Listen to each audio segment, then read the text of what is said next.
empowering our communities by providing progressive talk radio for our audience. We strive to be an intersectional voice for the voiceless. As a Black-owned and operated station, we are committed to highlighting diverse perspectives and creating safe spaces for meaningful dialogue. We believe that everyone has something unique to bring to these political, economic, social, and cultural conversations, and we don't shy away from the hard conversations about current events. We endeavor to be a beacon of hope and understanding, while boldly challenging listeners to think more deeply about difficult topics that impact us all.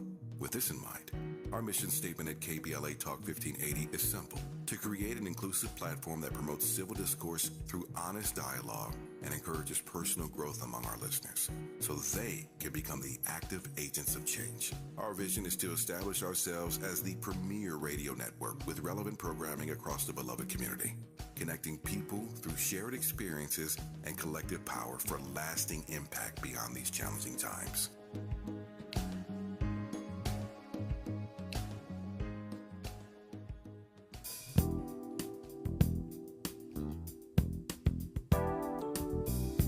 I say him play Patty McPoe.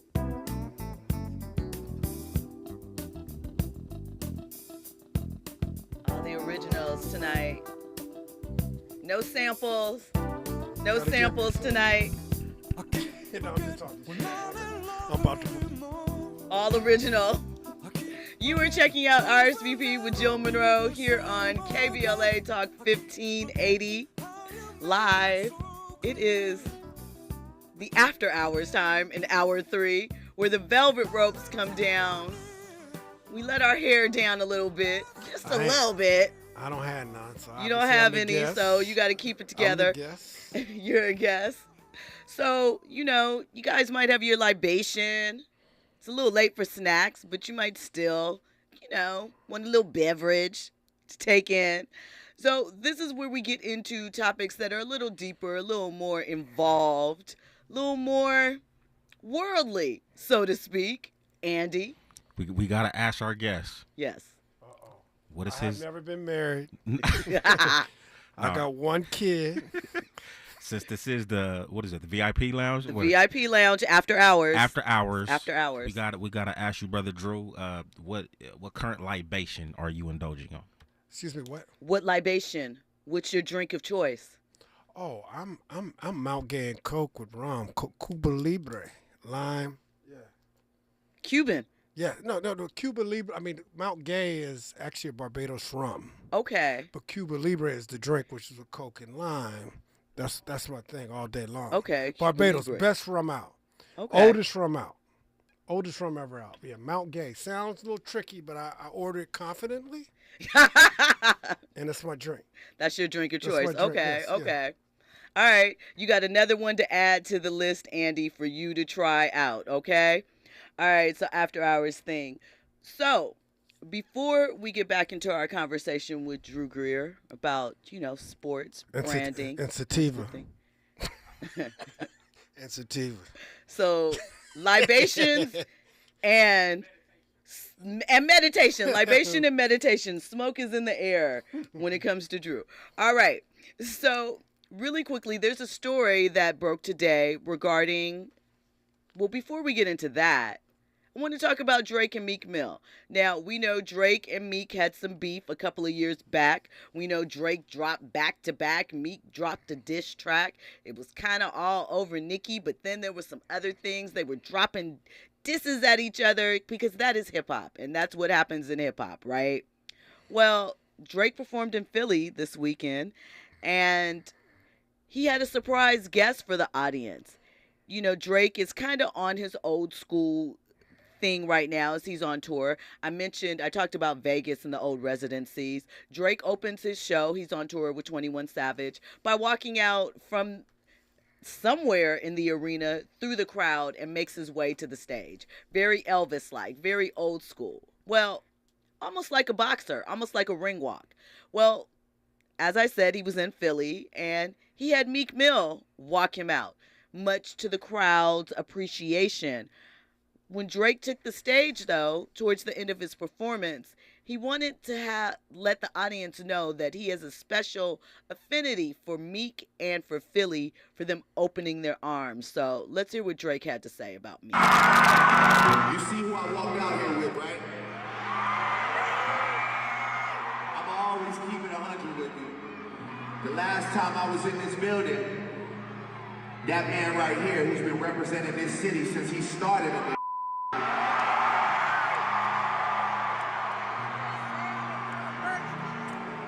that man, me and him weren't getting along at the time, and he is a real so he definitely got us up out of Philly real quick. We did not get to stick around and chill. And like I said, I'm a real I'm gonna tell you the truth.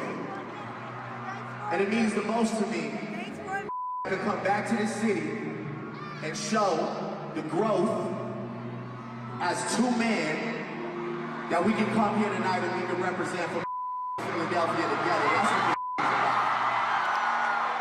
So shout out to Drake for wanting to show that men can come together and get over their past beefs. But I want to touch on a little bit about Drake and his marketing, because we know as much as he's been known for music, sports has taken on a second life persona as far as Drake's concerned. You know, he has his endorsement deal, whatever the collaboration he did with the Jordan brand. He has some minor ownership in, I can't remember what sports franchise it is. Mm-hmm. We know that he's the mascot. You know, he's been at UK games, the Raptors games, every place else. He is the super fan of all fans.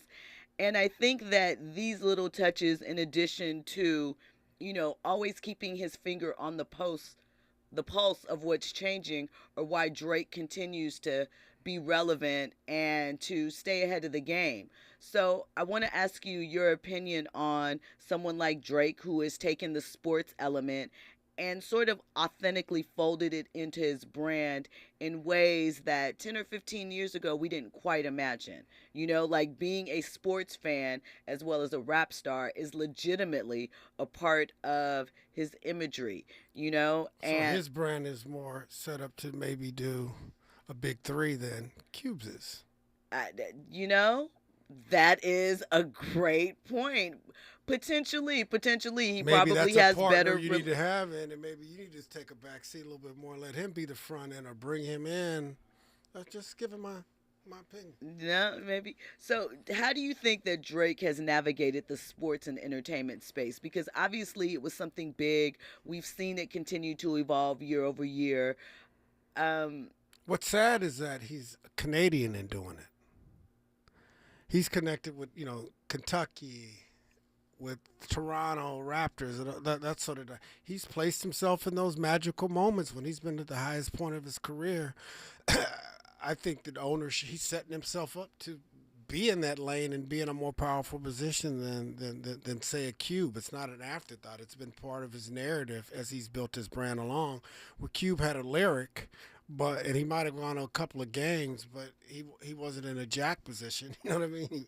He hasn't done those dynamics, and I think that's all part of laying the groundwork that sets you up from a long-term standpoint. So do you think that, and we talked a little bit about this before we came back on air, do you think that because, as I mentioned, Drake is at those magical moments, staying connected to the culture, always tapped in with sort of what's next, do you think that for someone like Cube, or even, older individuals that are in the sports aspect, whether it's coaching, whether it's NIL, the lack of desire to stay tapped in with what is happening now because you're beyond that is what's killing them? People get tapped out. Like, I think one of the things that keeps me curious is I practice reverse mentoring, where I think older people can teach me stuff than younger.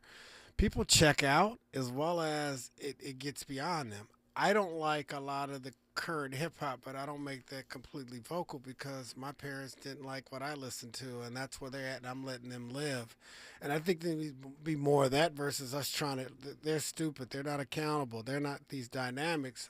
How do you play into that so it plays into you? And I think if Cube had some of that inside-outside, it may help him, because part of that, like, you got to get into youth culture. After you get, 30, 40 plus, a lot of cats check out. Even cats that was fly check out. They just get basic, and they're not seeking the other. They buy shoes once every 2-3 years. It isn't that regular sort of consumer.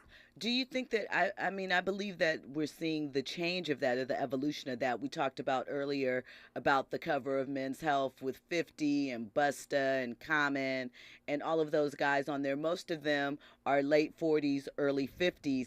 And we're seeing hip hop grow up. Obviously, we're celebrating the 50th anniversary of it and expand. So do you think that as those avenues open up, it will open up the avenues for, I guess, it to be more okay for individuals to stay tapped in to younger things at an advanced age, so to speak? Most people don't. They check out. It is what male and females versus dynamic. You have to have a certain interest and passion and dynamics, and a lot don't have it.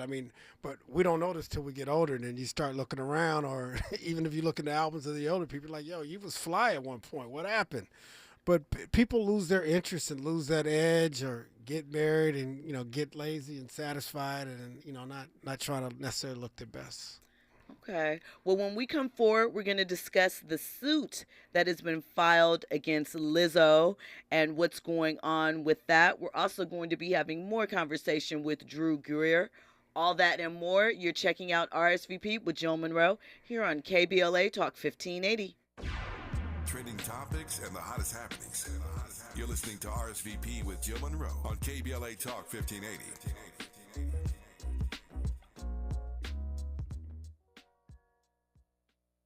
At Charmin, we heard you shouldn't talk about going to the bathroom in public, so we decided to sing about it. Roll Charmin ultra strong when you drop in the beat. It cleans with way less effort on your seat. Yeah, roll it, drop it. Yeah, roll it, yeah, drop it. Okay. Charmin flows extra strong from the road. Your butt hella clean while you're sitting on the bowl. Yeah, it's all you need for that bathroom groove. Get you in and out without nothing to prove. Charmin Ultra Strong cleans better so you can use less. Enjoy the go with Charmin. Some people won't give you the real talk on drugs, but it's time we know the facts. Fentanyl is killing people. It's a powerful opioid, often made illegally and commonly mixed with illicit drugs. It can even be pressed into counterfeit pills that resemble prescription medications. Just 2 milligrams, about the size of a few grains of sand, can potentially be lethal. This isn't an ad to scare you, but it is an ad to make you think twice. Get the facts. Go to realdealonfentanyl.com. This message is brought to you by the Ad Council. If this were a Reese's TV ad, you'd be staring at a Reese's peanut butter cup. And sure, my voice is peanut buttery smooth, but still, you need to see the peanut butter cups, right? No? I can really just say Reese's and you'll go get some? Okay. Reese's. Reese's. Reese's. Really working, actually. Reese's. Reese's. I'm on to something. Reese's. Reese's. Reese's. KBLA Talk 1580. We've got a lot to talk about. KBLA Talk 1580, connecting you with services and solutions. South Central Youth Empowered Through Action is the youth component of the impactful CBO, known as the Community Coalition. South Central Youth Empowered Through Action has chapters at almost every South LA high school. Say Yeah, as they are popularly known, is located at 80th and Vermont, but serves young people all over South LA. Under the COCO umbrella, they train youth organizers, help underserved scholars prepare for college, and work with students to help them gain admission to top universities. South Central Youth Empowered Through Action fosters teen activism, where young people have led campaigns moving tens of millions of dollars to South LA schools and forcing officials to make AP classes available to students in under-resourced institutions. SCES scholars have taken part in the March on Washington, been published in major news outlets, and been elected to city council. Long before she was mayor, Karen Bass started the program when she founded the Community Coalition. To donate, volunteer, or enroll a student in South Central Youth Empowered Through Action, please visit cocsouthla.org. cocsouthla.org. This is a community call to action from KBLA Talk 1580. Keeping you informed, entertained, and always ahead of the curve. This is RSVP with Jill Munroe on KBLA Talk 1580. Hey, it's Jill Munroe. You are checking out RSVP with Jill Munroe here on KBLA Talk 1580. If you want to call in and you have some comments on what we're discussing, 800-920-1580. 800-920-1580. Hadn't dropped that number in a I'm while. a Scorpio, single. Yeah, Drew's a Scorpio. He's single. All of that good stuff. No. But before we get back into our conversation with Drew, I wanted to talk about this story really quickly. Lizzo has been accused by some former dancers of creating an environment that was hostile and sexually charged. She's being accused of sexual harassment, a hostile work environment, and more. The dancers accused Lizzo of basically peer pressuring them into participating into what they consider to be inappropriate activities at a strip club in Amsterdam. They said that, it was an artsy show that included nudity. Lizzo forced them to touch one of the nude performers. They said that she got really upset because one of the performers was like shooting dildos out of some parts and a banana from her lady parts. She wanted the dancers to eat the banana from the lady parts. The dancers refused. Lizzo did, and then berated them for it. There was also allegations of body shaming. And it's just an interesting perspective because Lizzo's whole brand is about embracing body positivity, celebrating the physique, being a girl's girl, so to speak. And now she has these charges being rallied against her. Since there's only 3 dancers, they've all left Lizzo's crew at the time. Her production company is also being sued in this. Some other former dancers have come out to say that they had a similar experience and they are proud of the woman for standing up for themselves and basically not being afraid anymore. They said this, to quote, "The stunning nature of how Lizzo and her management team treated their performers seems to go against everything Lizzo stands for publicly. While privately she weight shames her dancers and demeans them in ways that are not only illegal, but absolutely demoralizing." So my question is, can Lizzo recover from something like this? Because when your brand, we talk about authenticity, right? I mean, my deal is I don't believe it off the top because how could she body shame? I mean, she could. Here's the thing, some of the worst offenders of body shaming, of those type of, teasing, of harsh commentary are people that are in that situation themselves. It's kind of a self-hate thing. Insecurity. Yeah, insecurity. We all do that a certain way. We kind of latch out on things that we hate about ourselves or things that are. But can a brand that is built though on empowerment and positivity take a hit like this in this era? No. You see what happened to your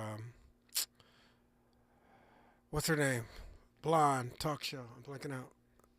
Ellen DeGeneres? Yes. You see what happened to Ellen. And she had it going. She had it locked. I never thought that was going to go away as it relates to her lock on the market. But once her internal team, and that's what they tell you. When I speak of employer branding or influencers, your first influencers are your employees. That's the one that are going to be the ambassadors for the brand and talk out and, start the deal. And, you see that can turn on you sort of quickly. And that's why it's important making sure you have a good team. So we've covered a multitude of topics tonight, right? We've covered your involvement with Kobe here in LA, some of the basketball programs that we established. And one that we didn't mention, and we don't have to go into deep details about your extended effort in this, but talk a little bit about Black people in running, because it's not a conversation that we generally hear about, but it is something that could be beneficial to, there are a lot of health problems that still impact us as Black people, overarchingly so than with our counterparts. When you think about things like diabetes and high blood pressure, still problems in the community. talk about why you think that running is not something, even though we know that we dominate in track, for example, as African Americans.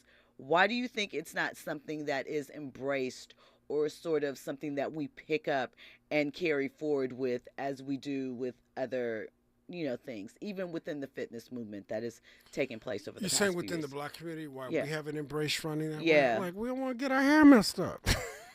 I mean, we could just sort of start there, sort of the divide. But then also I think that in our youth, we're so extremely into sports. And as we sort of talked about earlier, sort of how you check in with the youth, we check out with our health and try to just get by versus this is a journey. This is a marathon, as Nip used to sort of say, as it relates to from a health standpoint. But I think in general, the brands, typically think of us, they think of basketball, even positions or football, that sort of deal. But as African American, to me, we own every world record from the 100 to the marathon. Why wouldn't we leverage that in inspiring, next generation of kids as well as our community as a whole? You talk about some of the things I'm working on. I'm a writer. I got 2 books coming out next year. One, The Sneaker Industry Must Die, DIE, Diversity, Inclusion, Empowerment. It's a personal autobiography about my experience in sports and the sneaker industry as a black man and being sport, but also, learning some of the experiences I had and how that applies. And then the 10 brand commandments. But one of the other things I'm working on, it's a slow roll of trying to get in fans. I'm trying to start a black creative-led athletic brand called Rank, Responsible Athletic Noble Kingdom, but want to start with running first. And that's one of the things. One is it makes sense because we dominate the sport, but 2, to inspire our community in this health and wealth sort of perspective, as well as, again, secondary is how the industry treats us as people of color and not value and culture. What's a brand that you think is getting it right in 2023? As far as as tapping into the culture, the product, the presentation, the rollout, who is a brand that you look at and you're like, I can respect what they're doing? I mean, from a Nike standpoint, I respect them because they do it so much better than their competitors. I mean, the part of the reason they fought their business because that isn't sort of example. But, Target's done some good jobs as it relates to their employees and the way they treat things. Even though that I don't like necessarily their hard Christian views and any of that, but just from a staying true to who they are, I think Chick-fil-A is dope. Great product. They have their purpose. Everybody doesn't agree with it, but they stand 10 toes down as it relates to that, and I know where they're coming from. They're closed on Sundays. You know how much money they're losing? Right. Just being closed on Sundays, but staying core to their principles. So although there may be some sexuality, something Christianity that they sort of sit against, but just from them staying true to who they are and what they're about, I gotta respect it. You know what I find so interesting? I mean, I remember going to Chick-fil-A here in LA in the Del Amo Mall back in the day. That was like one of the only. It was the only one, right? And so Chick-fil-A has been around for forever. Even back then, they still weren't open on Sundays. You could go to the mall. They were the only one that was allowed to be closed in there, and they have persevered. What have they done over the past 15 or 20 years? Is it just simply expansion that makes Chick-fil-A so beloved? They've innovated. They got great product, first of all. Just the peanut oil fried chicken and the lemon. I can go on and on the products. They take care of the employees. So they get people want to work there. They get the best of the best. Hey, well, what size you said? What, I mean, you ain't getting all that. They actually, people want to sort of be there. My pleasure. You hear that all? My pleasure. But they've also innovated. So to the drive-throughs, like they're continuing to get after. Their sauce game is crazy. Like, they're not for everybody. Here, people sort of complain, but I'm not here to convince. But they've locked into the product, the people, as well as they continue to move forward. Okay. So in the chat here, Forensic Accountant says, we have a whole subset of black folks on YouTube who are decidedly anti-black. Why should Lizzo be an exception in regards to being inauthentic? I guess sort of my question was, and just bringing that up, is just she's young, relatively speaking, but she is not so young, whereas if these allegations prove to be true, it's not really a case of I didn't know any better at that point in time, right? And her whole brand being built on being authentic and women's empowerment, I feel as though her audience wouldn't be as receptive to, I guess there's some people that their audience forgives them. They'll make excuses for them. They'll look around it. They'll say they're growing. They'll find a way to move beyond whatever the egregious act was, right? I don't think that Lizzo is one of those people, because I don't think that her audience, though she's about being authentic and she's about empowerment, I don't know that her audience is, and I know this is going to sound crazy, real. And obviously her audience is real, but what I mean is I don't know if they're rooted in the same, like Lizzo's soundtrack music to me. I think she's crazy talented. There are some songs that are appealing.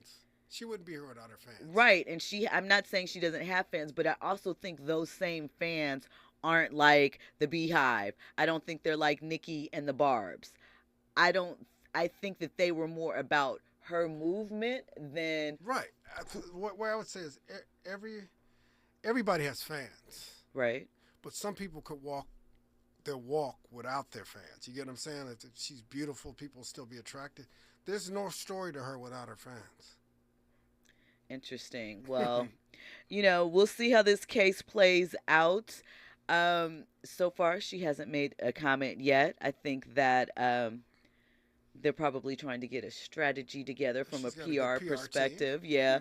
And they will combat it, and we'll see what happens and what develops with it. Forensic accountant says Monique was cool with being heavy until she wasn't, and I understood.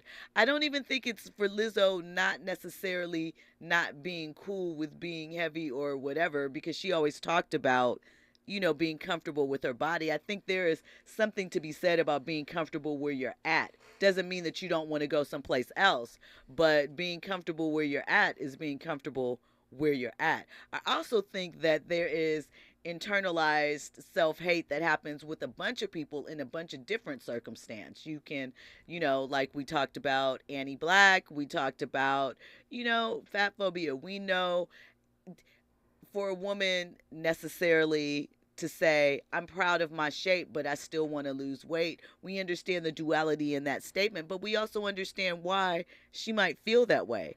Right? Like being comfortable with myself, but wanting to do better. It's also, to me, the drug of power. Okay. That is very much it. So she's in control and responsible for more people. So you know what I mean? And that plays into her play. where I'm going to, I can get away with not necessarily having the ideal body, but you need to work on that. Well, when we come forward, we're going to take a phone call. We have JW from South Central. We're going to see what his comments are regarding Lizzo. We're going to talk more with Drew Greer. All that and more. You are in the after hours section of RSVP with Jill Munroe here on KBLA Talk 1580.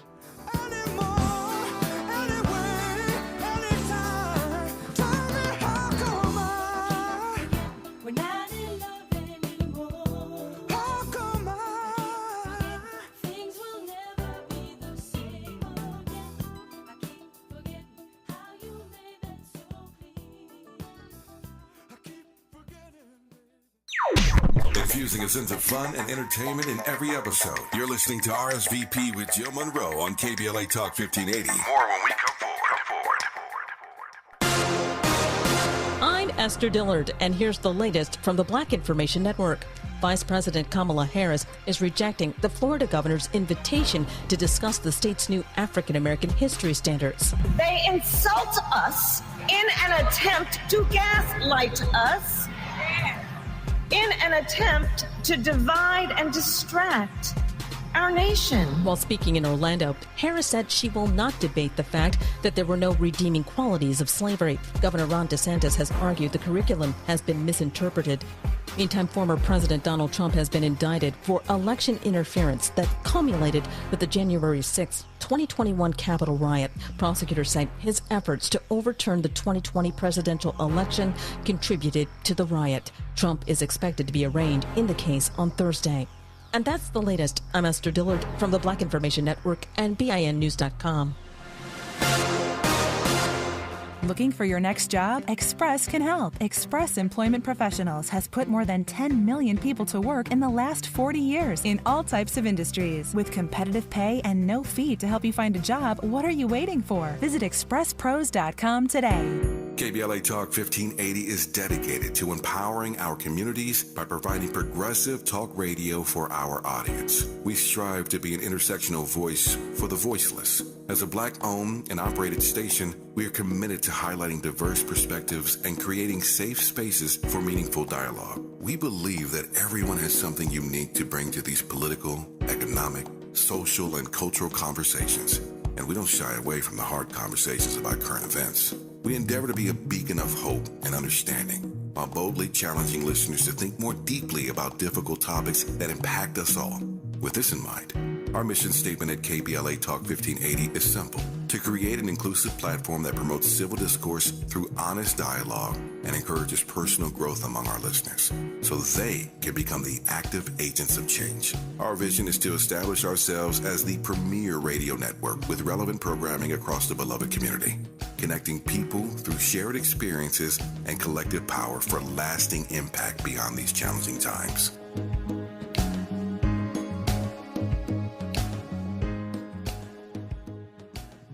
Dominique DePrima, KBLA Talk 1580. One of the most important details of running a business is managing cash flow. In fact, it's key to maintaining your company's health. Putting cash flow management before profits using dedicated software can help you drill down to the details that let you see the bigger picture. Having that clearer outlook makes for a stronger business. Whatever your business's financial goals, U.S. Bank Access Commitment Initiatives can help support you in reaching them. Access your financial goals at usbank.com/access. Member FDIC, Equal Housing Lender. This is a special alert to all Americans who own a vehicle with less than 200,000 miles, with an auto warranty about to expire, or with no warranty coverage at all. Due to a decline in the economy, CarShield is announcing a low-cost, month-to-month vehicle protection plan that is now available to the public to save any driver out-of-pocket expenses on future auto repairs. Call now to find out how you can pay almost nothing for covered auto repairs. Yes, you heard that correctly. Pay almost nothing for covered auto repairs. An open phone line has been established for all drivers to call for a free quick quote. Call 800-381-8528 now. Drivers who are covered will not have to pay for covered repairs again. This protection plan is at an all-time low. Additionally, drivers who activate this vehicle protection today will also receive free roadside assistance, free towing, and car rental options at no additional cost. Call us for your free quick quote today. 800-381-8528. That's 800-381-8528. What do you have to lose? Call 800-381-8528. Again, 800-381-8528. KBLA Talk 1580. We've got a lot to talk about. KBLA Talk 1580 joins you in standing for education as a right, not a privilege. Charles R. Drew University of Medicine and Science is a private, non-profit, community-founded, student-centered university committed to cultivating diverse health profession leaders who are dedicated to social justice and health equity for underserved populations. CDU does this through outstanding education, clinical service, and community engagement. Recently, Charles Drew University made history by opening only the 5th medical school at an historically black university. Congratulations, South LA, and congratulations to the dean of the medical school, Dr. Deborah Protho-Stith. CDU is now training doctors and providing $90 million in annual economic benefit to Watts and surrounding neighborhoods. To apply for medical school, get more information, or sign your child up for the Junior Doctors Saturday School program, visit cdrewu.edu. That's cdrewu.edu. At KBLA, we are dedicated to equity in education and ending healthcare apartheid, and we don't black down. This is a community call to action from KBLA Talk 1580. As we go a little something like this. Hey, it is me, D.L. Hughley, and I am thrilled to be heard weekdays in my hometown on KBLA Talk 1580. So check out the D.L. Hughley Afternoon Show weekdays from 2 to 4 p.m. exclusively on KBLA Talk 1580. We got a whole lot to talk about, let me tell you. That's on the real. Curating the most compelling stories and delivering them straight to your ears. You're listening to RSVP with Jill Munroe on KBLA Talk 1580.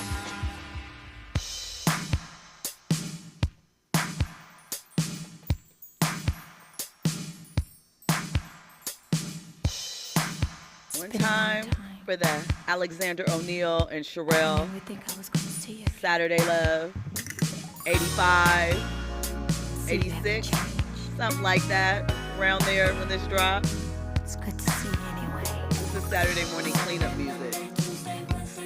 Welcome back to Hour 3 of RSVP with Jill Munroe, here live on KBLA Talk 1580. Before we get to our call with JW from South Central LA on the line, he has a comment about Lizzo. I just wanted to share, do you know who has a great grasp on their branding and understands the product and keeping their finger on the pulse of what's happening? Beyonce. So tonight at Beyonce's show, it was in Boston. And she has a song where she names off all of the current artists. She mentions Kelly Rowland, Solange, Nina Simone, Grace Jones. Can't remember the name of the song off the Renaissance album. She also mentions Lizzo's name in that song. But tonight, she said, Badu, Badu, Badu. She dropped Lizzo from the lineup, so I don't know. Right now, Lizzo is on the side. You know Erica after her, too, though. Erica said she's been biting her style. I know, she did say that. We talked about that last night. You said Badu, Badu, Badu. I mean, maybe that was some extra stuff, too. But what I do know is that Lizzo was omitted. JW, what do you have to say about Lizzo tonight?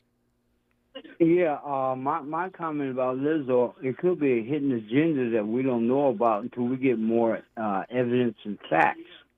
And then we can weigh in on, what took place, because it could be a hidden conspiracy. Everything sounds plausible, but not logical, because like you said, her brand is contrary to what she did.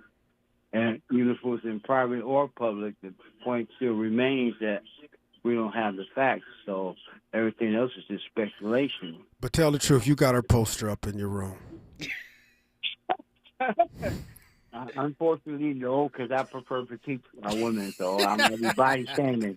But it's called preference. No, I mean, everybody is allowed to have a preference. You are right about that, JW. I prefer not burly myself. Yeah, but, hey. Yeah, what? Yeah, but critical thinking, you have to take that into consideration.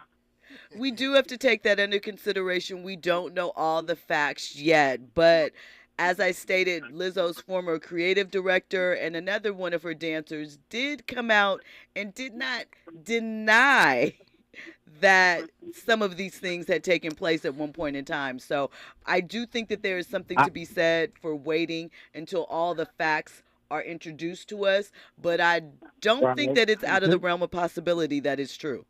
Yeah, because there's history. I understand what you're saying. I get the point that you made, because apparently he has some history with different people making the same type of comments.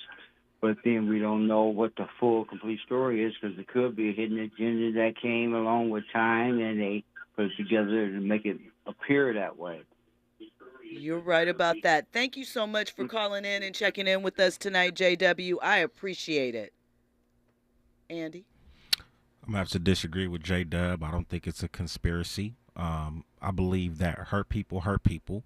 And, as much as she embraced her size, she's obviously still dealing with that trauma. I'm pretty sure she got called names. And, I mean, even as, the position that she's currently in, people will talk mess. So I just think it was one of those situations where hurt people. And it's not no conspiracy. I always feel like if you're accused of something and you're just silent, who knows? Maybe her team is telling her to be silent, but I just feel like if this wasn't you, if this is false, you should have been made a statement, post something on social media, negating the fact. But the fact that she's pretty much been quiet, guilty. Okay, I mean, I do think there is something to that, but do you think that we jump too fast to make announcements on social media or to make proclamations, and that sometimes it's important to let the legal process play itself out? No. No. State your opinion. Look, put a what do they call that stuff? The lie detector test on you or whatnot. I'm just saying, like if I was accused of something, this is just me. I'm putting it out there. It's not me. Put my hand on a Bible. Put a lie detector test on me. It's not me. But there's the defensive side of that as well, that people perceive that as being defensive versus I ain't do nothing. I ain't got to say nothing. I keep it moving. I mean, I think, all approaches can work depending upon the scenario and the situation. You take someone like Beyonce or things like that. We saw the elevator video get leaked, and they all said absolutely nothing and kept that thing moving until Beyonce said, you know how it goes down when a bunch of millionaires are in the elevator. And that was that. And we were just like, okay, and rolled right along. So I think that, one, it depends on your status. It depends on your approach overall. I think that there are definitely times to speak up, but I cannot say that I'm opposed to sometimes you got to be quiet and just let things play out. Also depends on your brand and the approach you're going to take. Some are going to be more vocal, some will be quiet, but obviously Jay and how they operate, they got a tight camp. They do, but Lizzo's someone who has been very forthcoming as far as her words and her thoughts and her actions. So I do agree that it seems sort of strange that there has been no statement made yet, but we'll have to see. Again, knowing absolutely nothing personally about the situation in the case, I would tend to believe, because I think about back in the day. I worked in the music industry for a long time, and on tour, when people get together, they spend a lot of time with a very small group of people.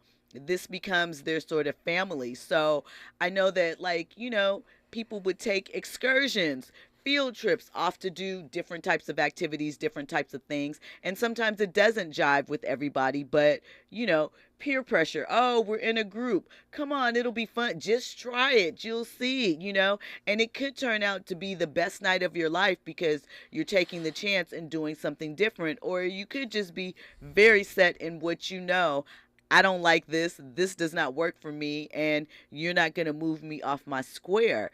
The fat shaming stuff, the thing that is sort of interesting and curious about that is that there could be the excuse of costumes, fittings. Even if you are allowed to be in whatever shape you're in, you still need to be in shape to a degree. So there's all types of aspects and things that can come into play. But I do think that tour life sometimes takes on a life of its own. I think that when you are in close working quarters like that and traveling, the expectation sometimes is that maybe people are closer than what they believe to be. So that's all we have to say on that. So, Drew, yes. One, you have to tell us where we can catch up with you, where we can hear all of these wonderful projects that you're working on, see the visuals, and just in general keep track of you and your upcoming book and all of those other things. I'm extremely vocal on LinkedIn, Drew L. Greer. The professional side, yes. LinkedIn. And then I'm the real Uncle Drew on Instagram, and Drew is spelt with a 3. Brand I Am has both an Instagram page as well as a LinkedIn page as well as website. And I kick knowledge daily. I mean, it's part of my my cycle of getting up in the morning. What has been some of the most innovative marketing campaigns that you've seen over the past few years? Let me think about this. It's been, to be honest with you, it's been rather dry. To me, we've been going through a transition of the digital piece and people trying to find their digital sort of cadence. So through that transition, we're seeing the growth. But that's interesting. I have to sit back and think about that. Okay. What's really gone on, because I spend so much time picking people apart and seeing where they can definitely get better. But something I sit back and really, I'd have to think on that. Okay, well, we'll circle back to that another time. So, if you can't think of one currently, what is a campaign that you've worked on? And I'll get your answer when we come forward. But Okay. what's a campaign that you've worked on that you think is extremely innovative that sort of changed a game, maybe not the game, a game, or brought something out that people had never seen before from your work? All that and more when we return. You are checking out RSVP right here live on KBLA Talk 1580. RSVP with Jill Munroe is your go-to show for staying in the know. More engaging conversation when we come forward on KBLA Talk 1580. Have you heard about Lendistry? Lendistry is a national Black-led small business lender that is headquartered right here in LA. Once you've started your business, Lendistry provides flexible financing options starting at $50,000 to help you access the affordable capital needed to grow. Whether financing is needed to increase working capital, acquire a business, purchase inventory and equipment, or refinance debt, Lendistry has a solution for you. Lending products range from traditional business term loans and non-revolving lines of credit to SBA 7A loans and commercial real estate financing. Lendistry's pre-application process is simple and does not impact your credit score. Visit lendistry.com/KBLA to learn more and to get started with an application right from the website. JP Morgan Chase is building on the investments in California and around the country to help close the racial wealth gap and build a more equitable future. As part of JP Morgan Chase commitment, they are taking action to help improve financial wealth and access to banking in the Black community, helping more people open low-cost checking and savings accounts, hosting community seminars with supporting Black-led institutions by building awareness about financial investments, hiring community managers, and opening community center branches like Crenshaw, Inglewood, and downtown LA. Visit today, jpmorganchase.com/racial equity. Again, jpmorganchase.com/racial equity. Get the tools to help reach your financial goals. Visit today, jpmorganchase.com/racial equity. Again, jpmorganchase.com/racial equity. What make you? Yeah. The California Crusader newspaper would like to thank all of our subscribers for their support throughout the years, proudly serving the South Los Angeles and South Bay areas for more than 40 years. The California Crusader is a multicultural, Black-owned, adjudicated newspaper that focuses on providing newsworthy information to the people in our community. We're constantly looking for ways to assist businesses in our community to connect with our subscribers. We provide low-cost, effective ways to promote your business with our reasonable and affordable advertising rates. You can participate by suggesting, sharing, and submitting your stories on the California Crusader newspaper Community Share Facebook group page, or visit our website at cal-cruise-news.com. That's calcruisenews.com. Then click on the Submit Now button located on the top right corner of the homepage, or text CCN to 42828. Again, text CCN to 42828. The California Crusader newspaper, working together to build a better community for our future. Subscribe today. Now back to more captivating conversation on RSVP with Jill Munroe. Hey, it's Jill Munroe. You are back in the after hours section of RSVP with Jill Munroe here on KBLA Talk 1580. So before we came forward, we were talking with Drew L. Greer, brand arsonist, storyteller, in general, dope person. So I was asking, you've been a part of so many campaigns, you've worked with so many athletes, people. Before, I was trying to think of the name earlier because we did some stuff with, I think we weren't able to link up with Daryl Strawberry, but what is the other guy? Eric Davis, right. Because that was like my first, I grew up hearing these guys' names and understanding and knowing they were a part of LA, but not really understanding what they meant to LA, the culture as far as baseball and things like that. So that was random. I just couldn't remember his name earlier. Wanted to shout him out. But I want to ask you, what is been one of the most transformative brand campaigns that you've been responsible for creating or been a part of? I mean, there's different ones for different factors. Kobe jumping over to Aston Martin with the Hirachi was sort of interesting, from a sportswear standpoint, building that business, gaining the trust inside, telling the sort of stories. Blue House. But I think Well, so wait, Blue House, you have to explain what Blue House is. You can't just say it. So Blue House, there's a house in Venice Beach on the north end, sort of the beach, closer to Santa Monica. It was once owned by, what, The Doors? Jim Morrison. Jim Morrison of The Doors. He used to stay there. Right. It was a radio station owned, and it was literally a blue house right on the Venice Beach boardwalk. When we were at Nike rented it for some years. Well, we rented it. Tell the whole story. We didn't have a marketing director at the time, and we wanted to do somewhere that's the epicenter of LA, and we felt the two cross points were Venice or Hollywood. We didn't think Hollywood was ready at the time. It wasn't what it is today with its new Hollywood 2.0. So we chose Venice, and it was incredible. We talked a U.S. director into signing the lease while he was in vacation in Italy, sight unseen. But we ended up making it into an incredible brand space. So it was an incredible brand space. It kind of, pop-ups are more common now. It wasn't necessarily a pop-up because it was our permanent space over the course of a few years. But the fact that we changed the interior out with new brand concepts and POVs of brands over the course of several years brought in different types of influencers and tastemakers and celebrities and athletes all in one space. DJ AM and Biz Markie, because they're no longer with us. Yeah, we had events with DJ AM and Biz Markie for the Safari shoe. I had on that Safari the other day. Before she was like, we had a girlfriend's Super Bowl party with Tracy Ellis Ross, and we had Blair Underwood was there.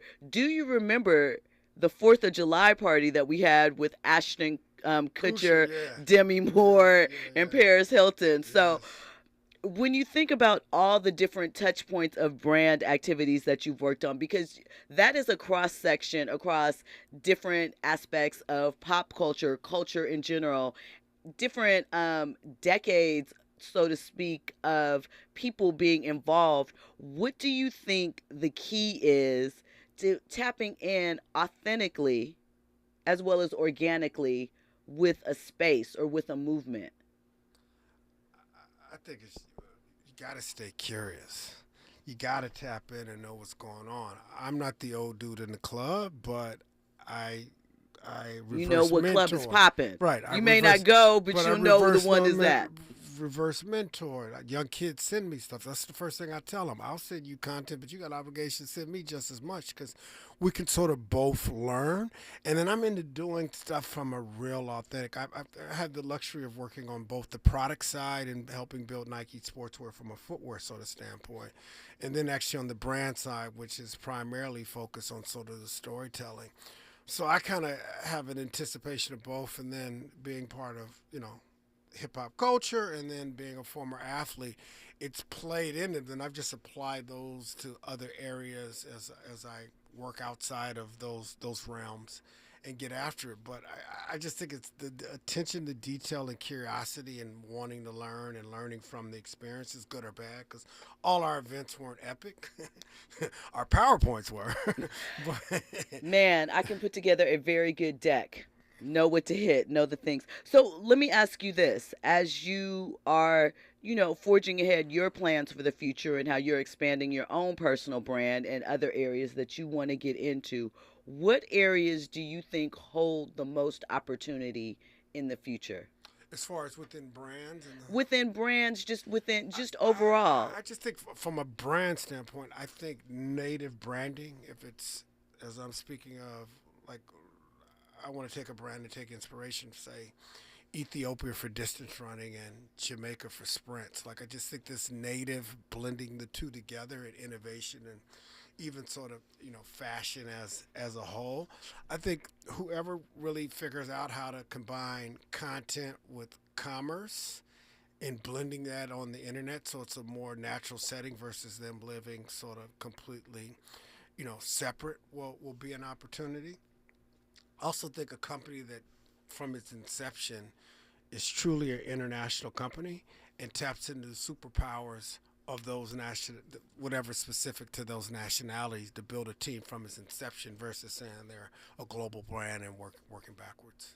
Okay, Drew. Well, tell us once again where we can find you and what we should be looking out for on the horizon. So, Drew L. Greer, that's 2 E's, 2 R's, and a G by itself, not related to Pam or Rosie. The Real Uncle Drew on Instagram. I got a podcast at some point that's going to take off called Got Sauce. Have athletic brand that's more long term I'm looking to get after, but next year the more in particular is 2 books. The Sneaker Industry Must Die, Diversity, Inclusion, Empowerment, autobiography, as well as my experience in sports, as well as within the sneaker industry.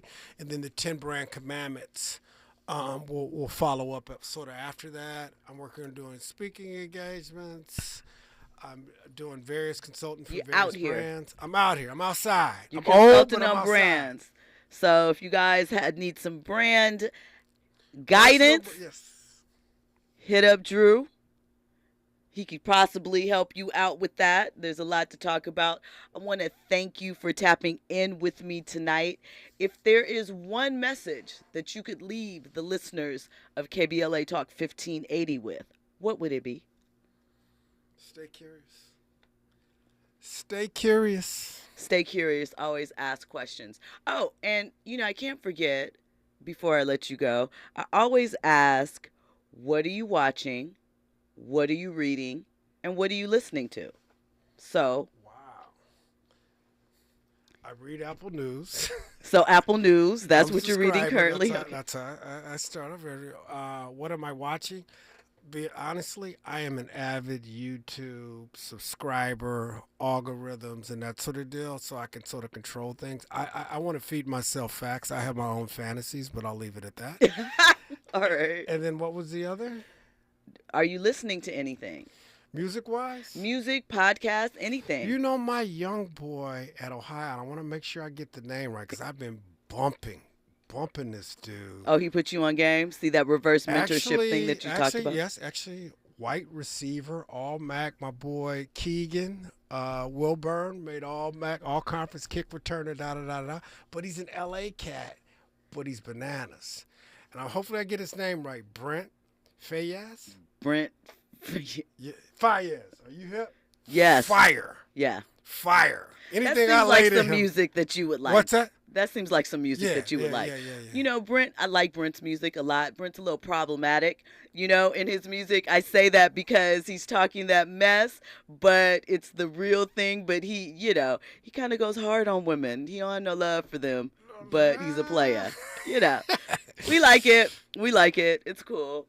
Well, Drew, I want to thank you for joining me here on RSVP with Jill Munroe. It is appreciated. You dropped a wealth of knowledge on us tonight.